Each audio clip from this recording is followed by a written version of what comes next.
First of all, Durai, thanks a ton for doing this. And when I was going through your profile, I realized that you have been around in the workspace for more than 30 years. So there is a lot that we all can learn from you. And in those 30 years, at least the last few years, you have been in leadership positions across multiple large organizations. So I see that you have worked with Capgemini, you have worked with L&T, you have worked with the latest one was Shell, and I think the longest stint that you had was with Wipro. So there is a lot of IT in there, but I do have a question around some of the transitions you are making these Mhm. days.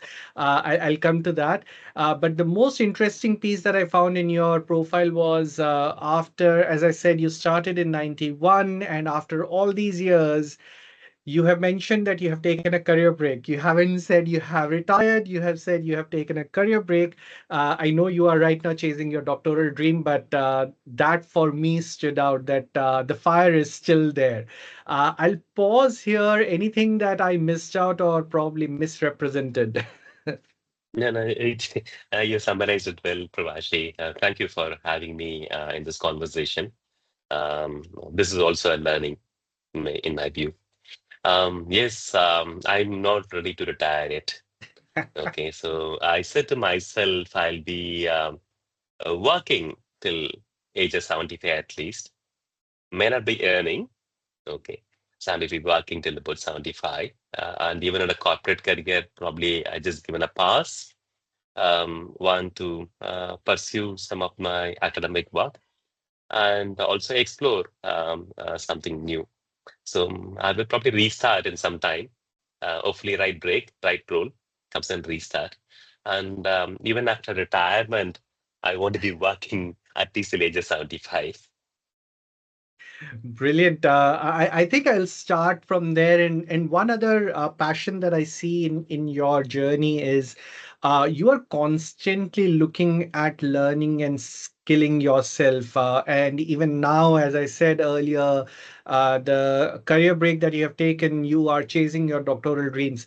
So, what keeps you going? What's the driving force behind all this passion for learning and upskilling? So, in fact, I started my first job at the age of 18. And from the day I joined in Wipro, I was put on a field to go and repair computers, right? So what I realize is over this last 30 plus years, the world continued to move at a faster pace, right? It is getting accelerated. To me, it is like walking in a travelator or the airport once, right? In an opposite direction. You got to keep walking to stay where we are. If you have to move forward, you got to make a brisk walking. Of course, don't hurt yourself by running, but you may have to do a brisk walking. So that's constantly ingrained in me. In fact, I feel learning started outside the school after my graduation, right? Learning not necessarily signing up courses. Of course, it helps. Signing up courses, going to classrooms certainly helps, no doubt about it. The learning comes from experience of yours and from others and from failures and successes. So I think constantly we learning things. At least the last after me became a parent for 25 years now and started learning from children, particularly my own children and other young children. So that's keep me moving. uh, the analogy that you spoke about, the whole idea of if you don't walk at a brisk pace, you essentially may be going backwards. It's this is the first time I heard it, but it's very interesting. I'm probably going to steal it from you and use it in some other places. Please do. Perfect. And the other piece that stood out for me was after 30 years or 30 plus years in technology world, you are, I think, one of the very few leaders who have proactively chosen to understand more about HR. So, what was the driving force behind that? So What's keeping you on that track? so I've been a line manager for about 25 years now. I mean, after my individual contribution days, initially been 91 to 97 or so, then been a small line manager, then become manager of manager, leader of leader, etc. What I realized is HR is not one department outside you as a line manager, right? Is of course HR as a department there to frame policies, to do checks and balances, right? To guide you rightly, get resources. But line manager plays a very pivotal role as an HR manager, along with the day job. And over the years, I've been working with a lot of young people. Being in IT, we hire a lot of freshers, Yep. right, from schools, and very young people. A lot of transition happens. So over a period, I focused on two things. One is coaching new hires, and specifically coaching first-time managers or leaders, and first-time manager of managers. The nuances are different, right? So that passion kept me moving. HR managers in my career are the biggest partners for me. Today, if you can, one of my good friend circle is my HR business partners. So that passion as, I would say inspiration. I wouldn't even say passion. That inspiration, I liked working in this. Um, I went and talked to one of my line managers. I said, can you give me a CHRO job? "Oh, you've been a technical guy. What do you want HR manager job?" And he said to me that, don't you must probably want to do something in academics as well. Okay. That is like a conversation led me to sign up a course in Wharton School for Human Resources. While searching for the course, I landed on what I'm doing today with SB Jain, right? A doctor in business administration. Yes, I could have chosen a tech topic. I'm a technologist by practice, right? Nobody going to give me an HR job straight away, right? But I said, let me work on my passion, not so much what on my experience. So that's why I choose this topic in human resources.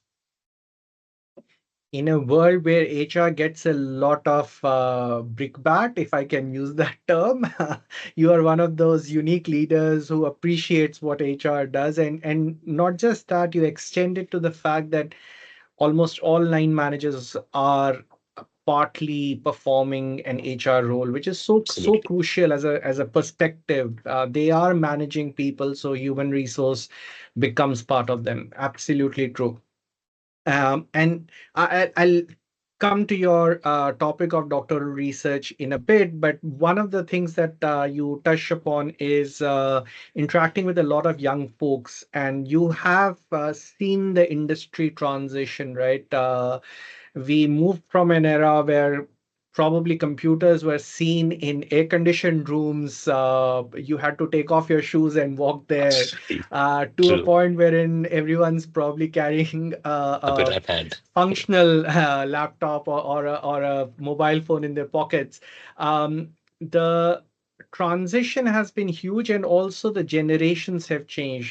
So from a if I ask you from a leadership perspective, what has changed over the years? The audience has been changing. How leadership has evolved? So, okay, I'll talk the second part first in terms of audience being changed. The composition of workforce is certainly changing. It'll continue to change.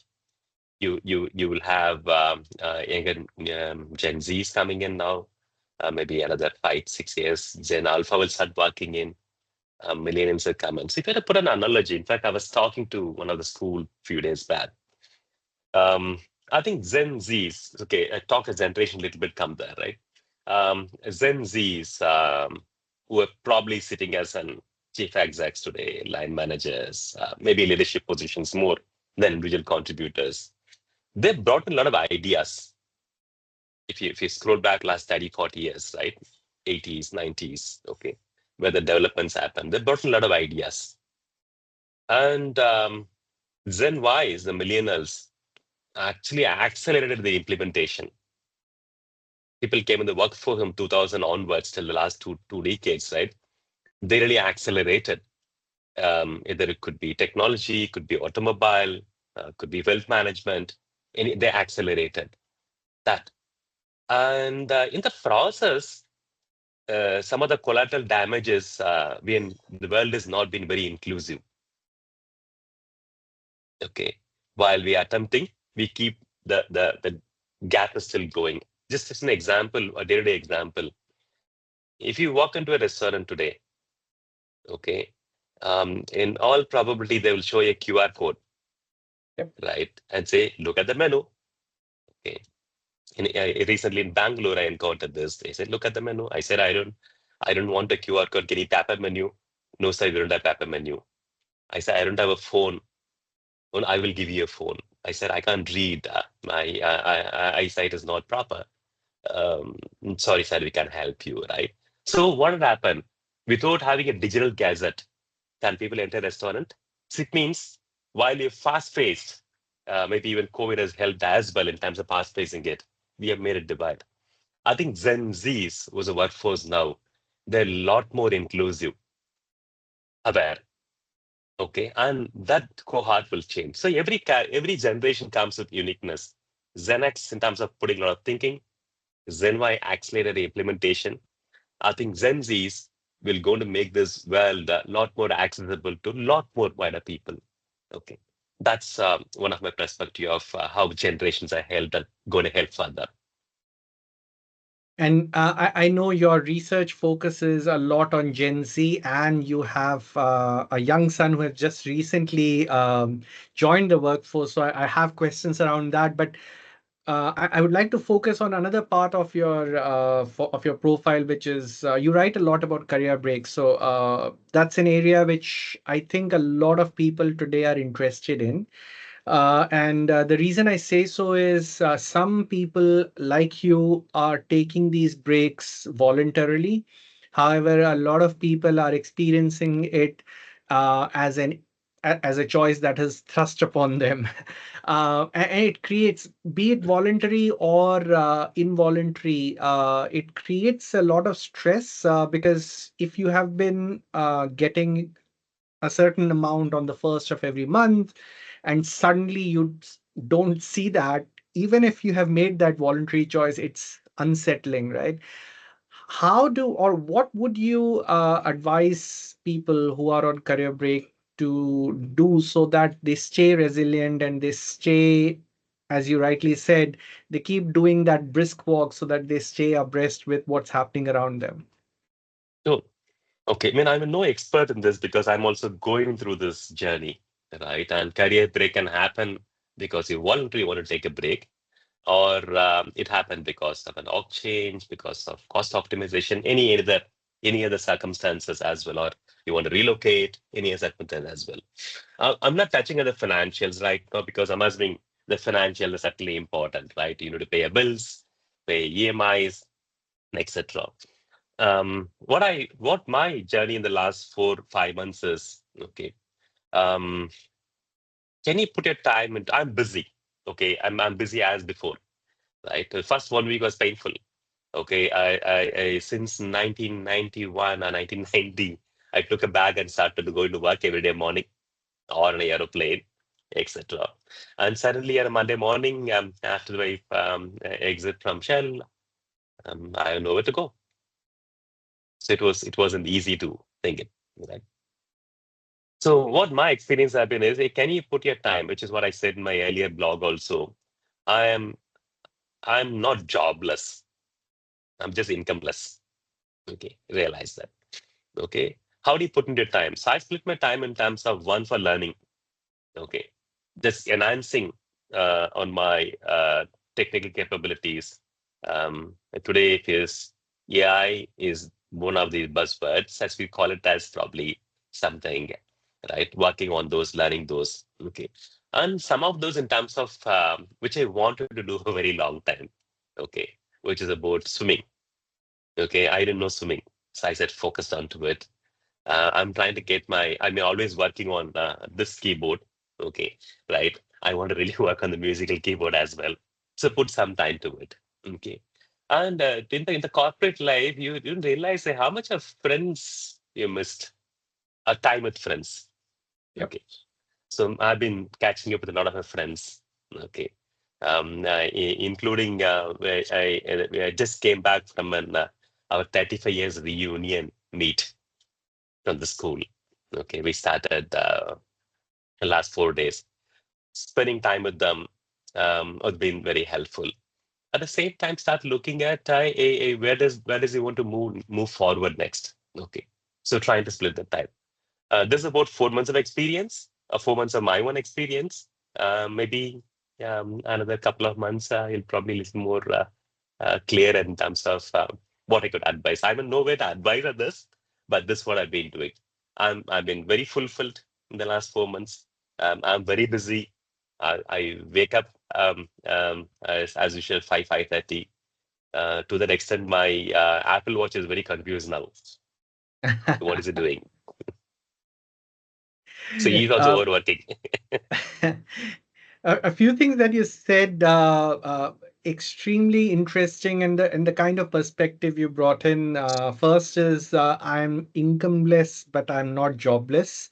That's huge because a lot of times that the whole thought that I'm jobless can start creating self doubts. So the to change that perspective and say that okay, I'm not jobless, I'm incomeless today, but there is a lot that I can do, and including learning new things or things that you may have been passionate about and never got an opportunity to learn. As you said, music or swimming.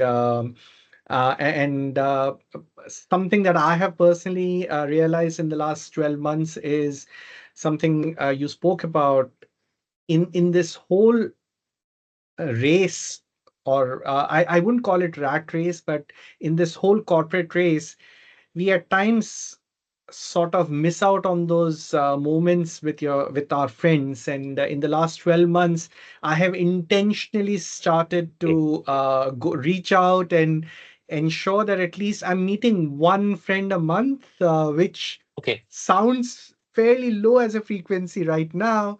But if you had asked me, let's say 12 months back, I would have said probably I haven't met a friend from school or college in I don't know how many years. So, and you're right, meeting these folks sort of just rejuvenates you because you go back to that era when you were a very different person, and they know you as a very different individual.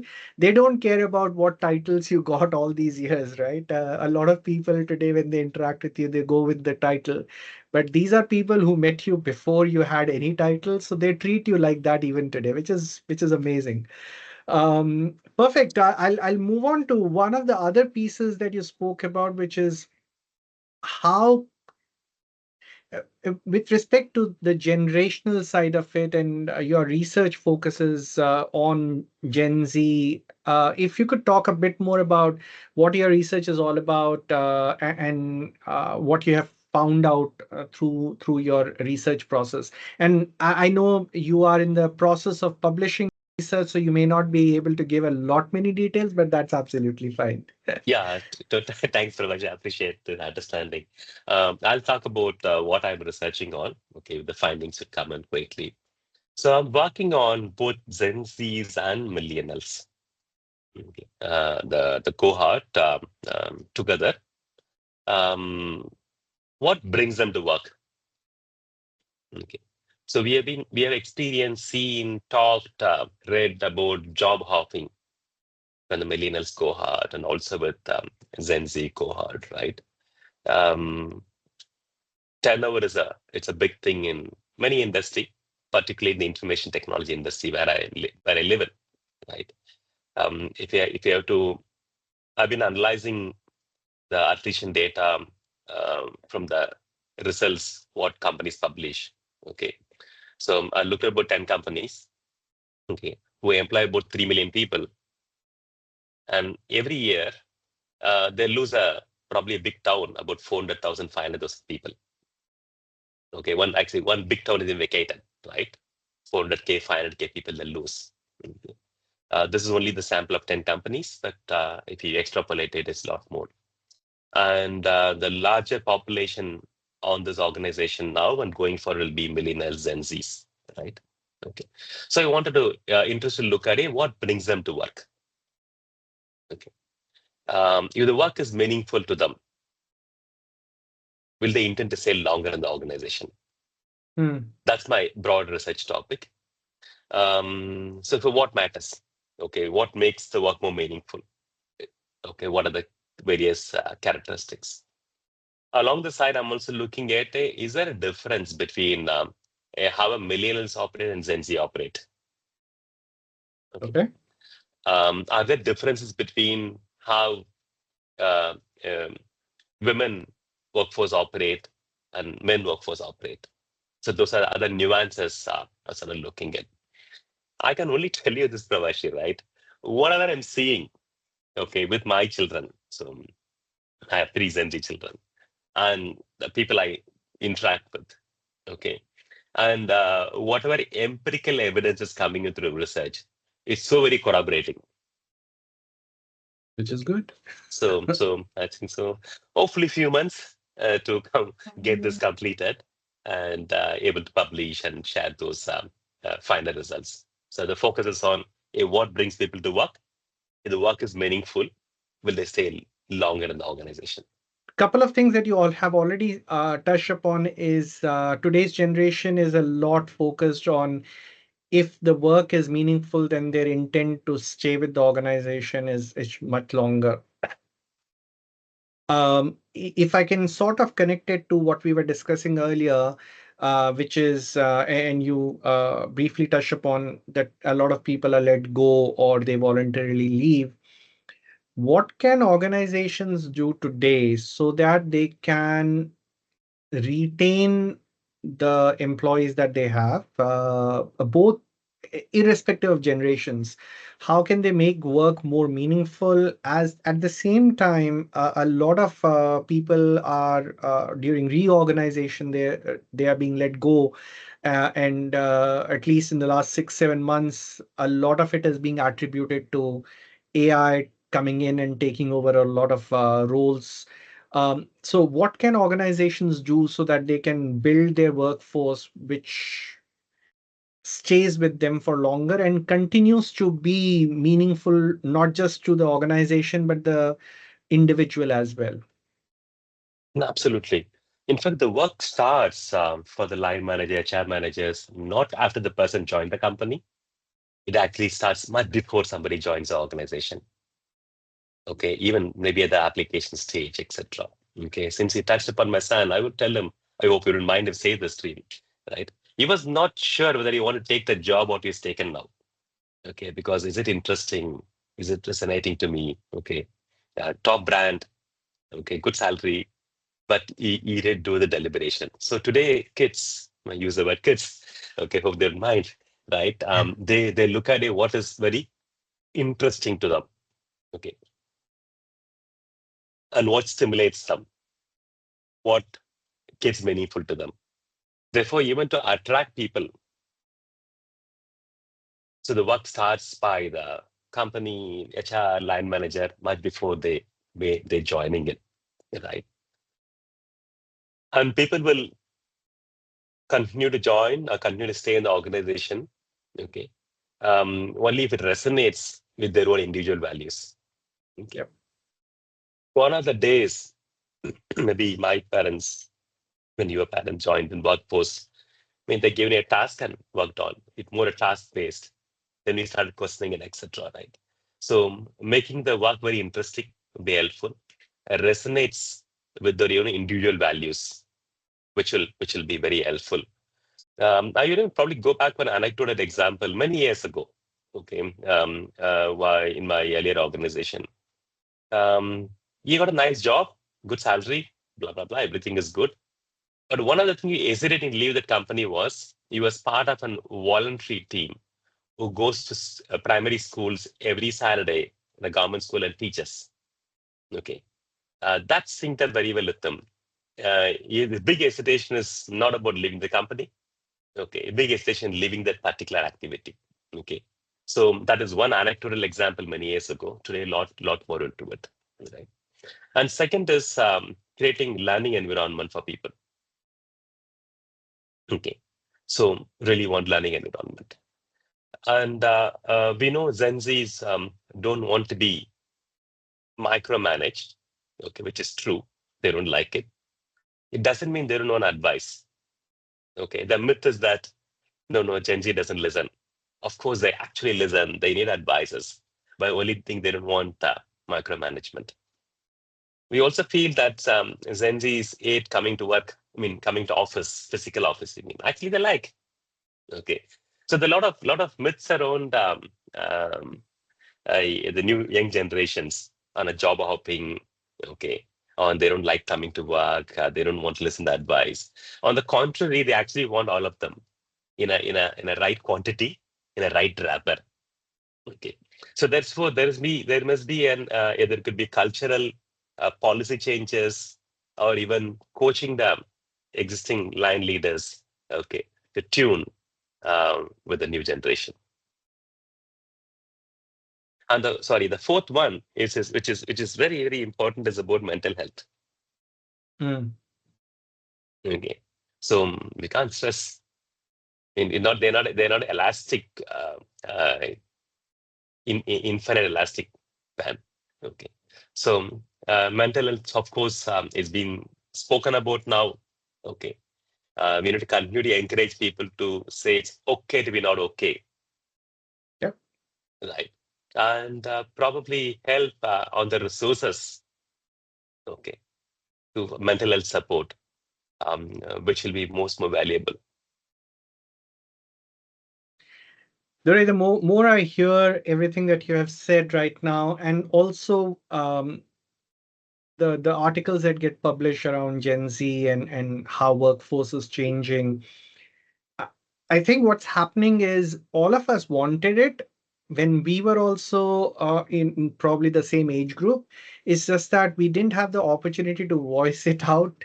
I think today's generation is able to voice what they want or what they don't want versus what all of us went through.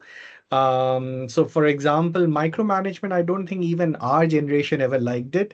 It's just that we never had the opportunity to say it out loud that, okay, don't you give me advice, but don't micromanage it. So it's so true. One extension of what you just said and also related to your research, are you seeing any cultural differences between geographical or different regions of the world, or are you seeing the patterns to be very similar? Okay, there are a lot of differences between various geographical regions, right? I mean, country cultures, where you're all grown from. Okay, I mean, as one other study which I wanted to do, I didn't complete it. Secondary research is about various cultural nuances. I looked at Ofsted's study on various cultural nuances. Okay, I worked in a very multicultural environment in a previous job. I mean, I had colleagues from Bangalore, Netherlands, London, Houston, location-wise with multinationalities. Okay, so appreciating why they behave, what they behave is very important. As an example, power distance is one such culture. Okay, Yeah. the top and the bottom is understood. Okay, and we all appreciate it in certain cultures. Okay, example, Malaysia has a very high power distance. India, Pakistan, most of South Asian is a very high power distance. Okay, that's how we groomed in. Okay, respect elders. You have to listen, obey, right? Yep. Not even listen, like obey, Yes. right, etc. Okay, and did that. And in the some of the Western cultures, maybe the US, European culture, the power distance is less. Okay, okay. So it means we bring in people at the decision making, etc. Okay. I'll take one more example of culture, then I'll talk about how this new generation blends into it. Indulgence is one of the dimensions. It's about, I mean, are you meeting your own desire, right? Or is spending time, spending money, etc., right, to meet your own desire? Could be in terms of going for a movie.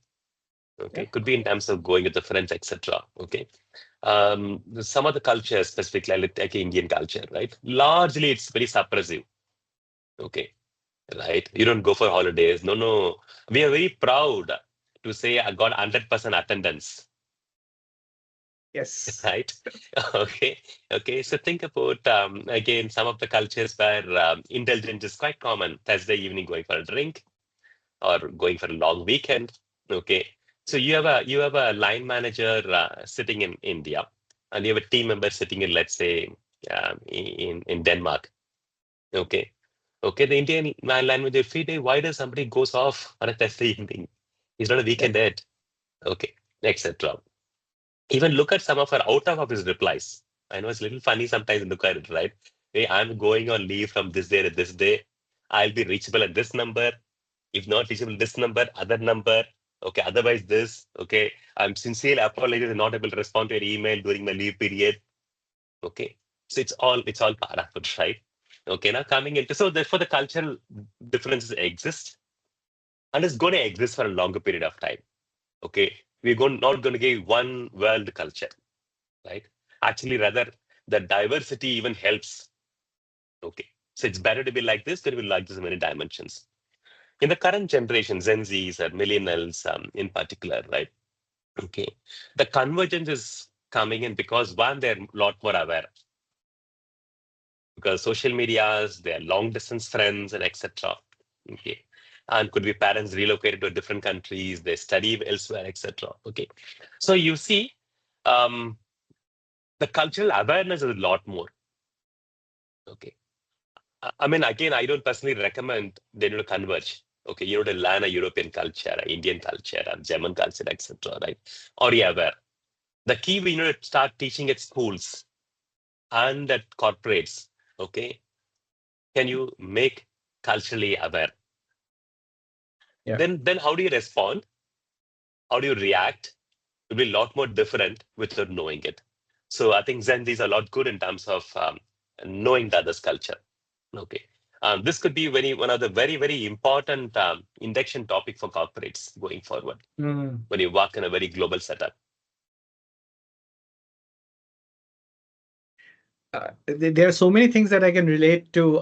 One, the whole setup of being apologetic because you are taking a break. It took, and I've seen this, I've experienced it on my own. I can't remember, but high likelihood that I must have written those out of office Me messages too. Me saying too. saying I apologize that I'm taking a break.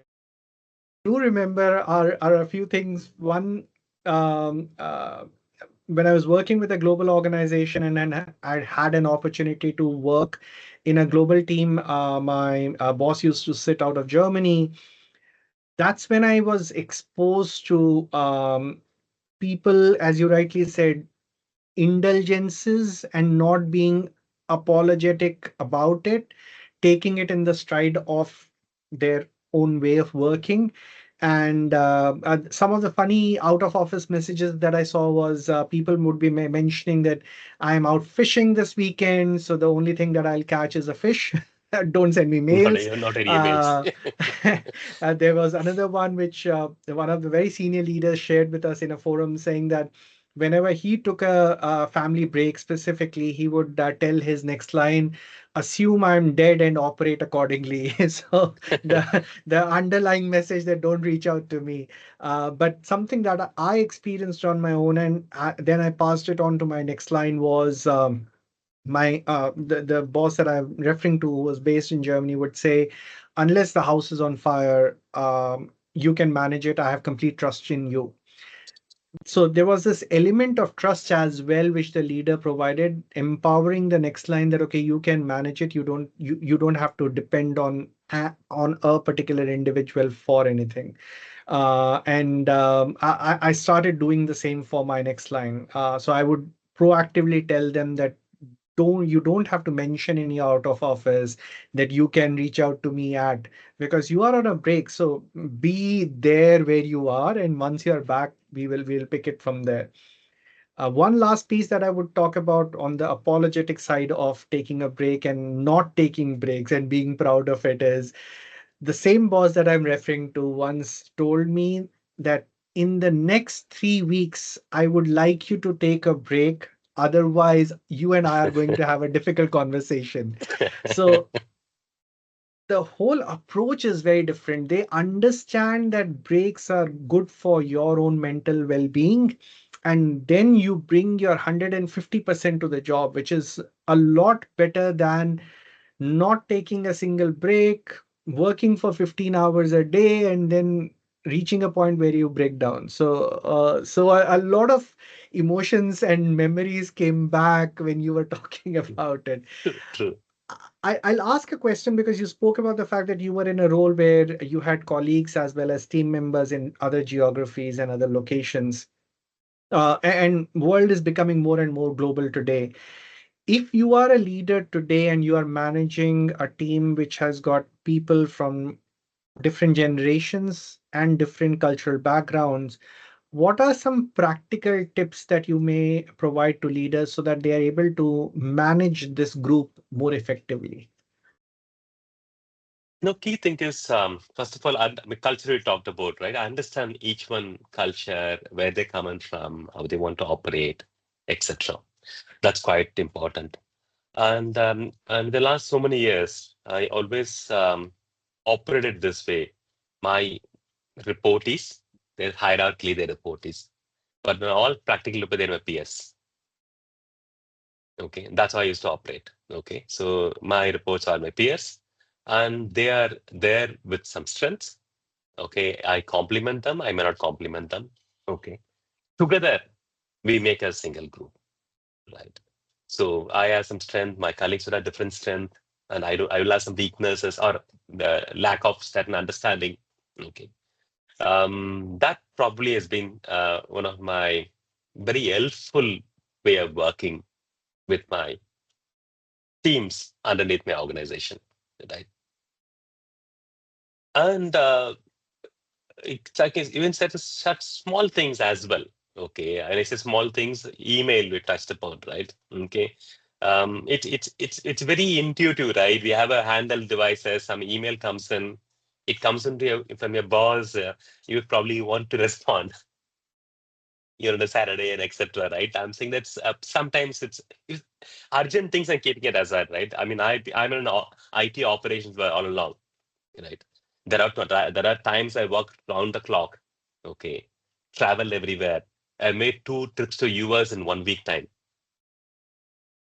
Okay, so all of that. It's a given thing. All that. So the necessities are needed because you're in a crisis situations. Okay, on a normal, the instinct will come in. Okay, a mail has come from a manager. I will reply immediately. Okay, consciously, I wouldn't send people email during weekends.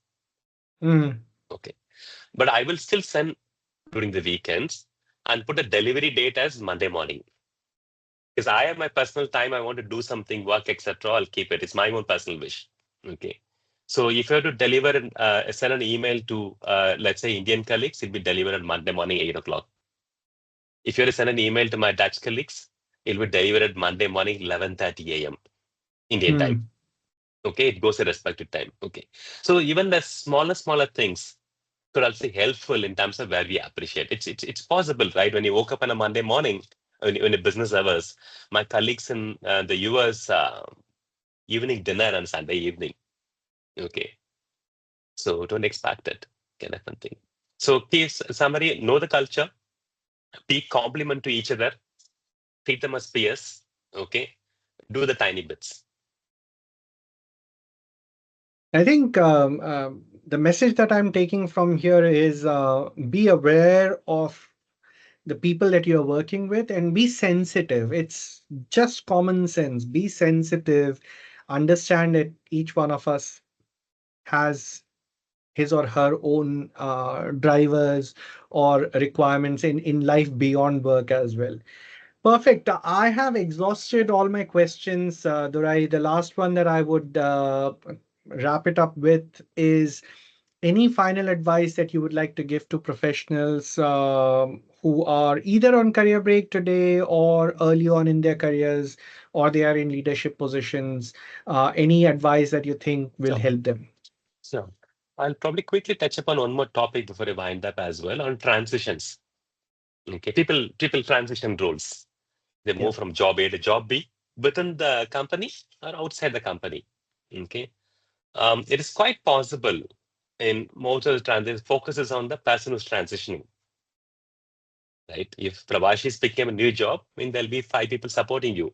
If Prabash is a desk, this is what you're going to work on. There's a telephone number. This is what you're going to. This is the last next 30 days work, etc.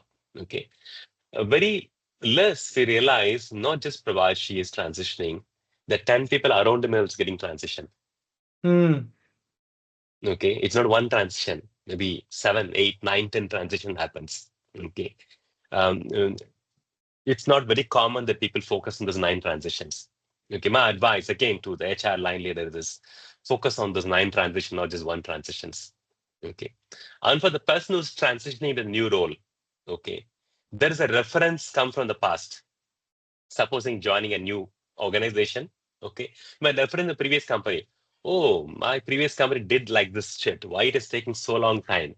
Oh, it is Yep. doing so much of time. The reference comes from the past, okay, and start critiquing. Nothing wrong about critiquing it, okay, but you don't know what is the condition, context in the new organization before Yep. you concluding your thoughts on why it is what it is, etc. That's what I normally refer. Transition is like picking up soap bubble.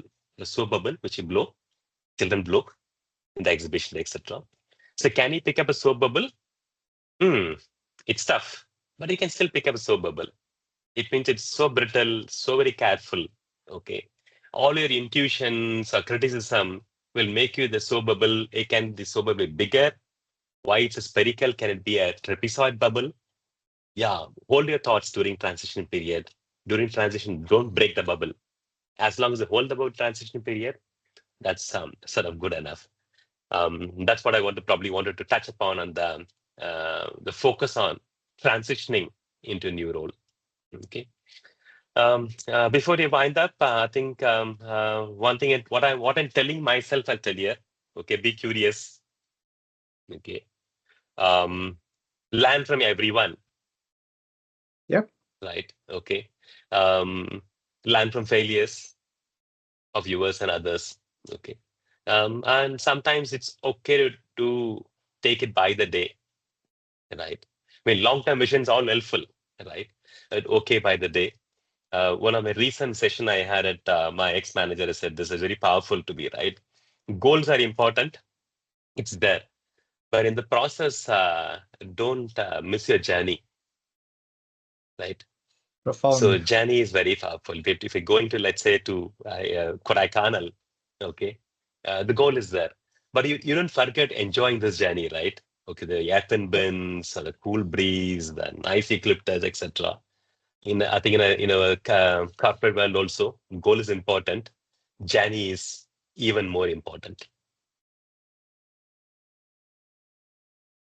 On that note, Durai, a lot of profound thoughts and perspectives that you have shared today. I'll be, as I said before, I'll be sharing it with the larger group very soon. But before that, I would love to thank you. And as I said, every time I interact with you, it's a learning for me. So hopefully, we can continue doing this in future as well.